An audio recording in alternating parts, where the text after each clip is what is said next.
हाँ ये नाज़रीन, आज हम आपको पूड़े बनाने की रेसिपी देते हैं जो कि हमने अपनी अम्मी से सीखे हैं।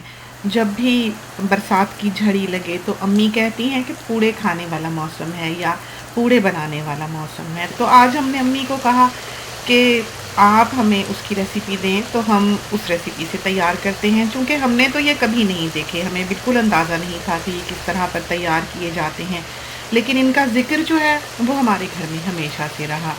बाग को देखने की बहुत से लोग जो हैं वो फरमाइश करते ही रहते हैं, तो हमने सोचा कि पूड़े बनाने लगे हैं तो आपको कुछ बरसात का मज़ा भी दे दें और अपना बागीचा भी दिखा दें। तो ये हमारे बेडरूम के बिल्कुल सामने पड़ता है अमरूद का दरख्त, जिसके ऊपर एक तोता बैठा हुआ है।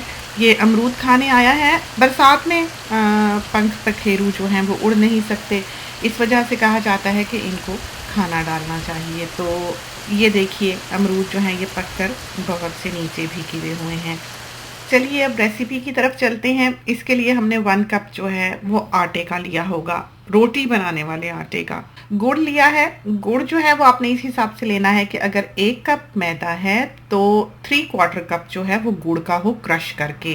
पानी लिया है हमने अंदाजे से ही। अब हमने सबसे पहले गुड़ जो है उसको एक पॉट में डालना है। ये गुड़ जो हमने डाला है इसको क्रश करके नहीं डाला, चूंकि ये बिल्कुल आराम से टूट जाता है, बहुत टाइटली कंप्रेस्ड नहीं है। तो जब आप देखें कि ये पक गया है, इसको उबाला आ गया है, तो उस वक्त जो फ्लावर है वो आप एक बोल में डालें और जो चाश आपने बनाई है गुड़ की वो ठंडी होने पर, इतनी हो कि आप उसको हाथ लगा सकें, ठंडी होने पर आप उसको आटे में डाल दें। अब आपने इसको घोल लेना है।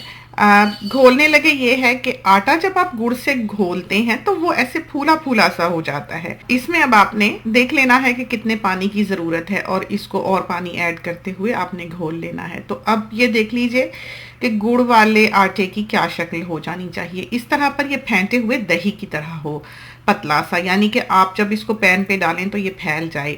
अच्छी क्वालिटी का हमने बटर लिया है, चाहे तो घी लगा लें, ये ज़रा लगाने में आसानी होती है, इस वजह से हम यही यूज़ कर लेते हैं। इसको हमने एक नॉन स्टिक पैन जो है उस पर डाला है। पुराने वक्तों में तो नॉन स्टिक बर्तन नहीं होते थे, तो इतनी आसानी से ये जो ऊपर हमने पेस्ट डाला है ये फैलाना आसान होता था कि पकता था तो फिर उतर जाती थी, कच्चा आप उसको पैन पे से हिला नहीं सकते थे। तो उस ज़माने में लोग इसको गत्ते से फैला लिया करते थे। हमें तो पता नहीं, अम्मी ही बताती हैं। लेकिन आजकल जो है इसको फैलाना थोड़ा सा ज़रा ट्रिकी हो गया है, इस वजह से कि ये साथ ही रोटी जो है वो अगर आप किसी चीज़ से फैलाने की कोशिश करें तो वो चल पड़ती है। इसको गोल कर लें जिस तरह पर हमने किया है, पैच लगाकर आ जाएगा तो फिर तो इस तरह पर पैच लगाने की ज़रूरत नहीं पड़ेगी। तो हम भी अनाड़ी ही हैं, ये नहीं कि चैनल है तो कोई बहुत बड़े कुक हैं, तो आते आते ही ये चीज़ें आया करती हैं। इसको हमने मीडियम हीट पर पकाना है, बिल्कुल भी तेज़ नहीं करनी। अगर आप तेज़ कर देंगे तो फूल काले हो जाएंगे और ये क्रंची नहीं रहेगा। इसके बीच में एक क्रंच है, आप साथ साथ देख ही रहे हैं कि किस तरह पर, किस स्टेज पर आकर हम इसे पलटते हैं। और ये क्रंच जो है ये बहुत ही मज़ेदार लगता है खाने में। और ये देखिए ये जो पूड़े हैं ये बिल्कुल पेपर की तरह बनते हैं, तो बहुत मज़ेदार लगते हैं। बरसात का और इनका एक पुराना साथ है, तो एक ट्रेडिशन है जो कायम रहे तो अच्छा है। तो ट्राई कीजिए, खुदा करे कि ये आपके बहुत अच्छे तैयार हों और आपको पसंद आएँ।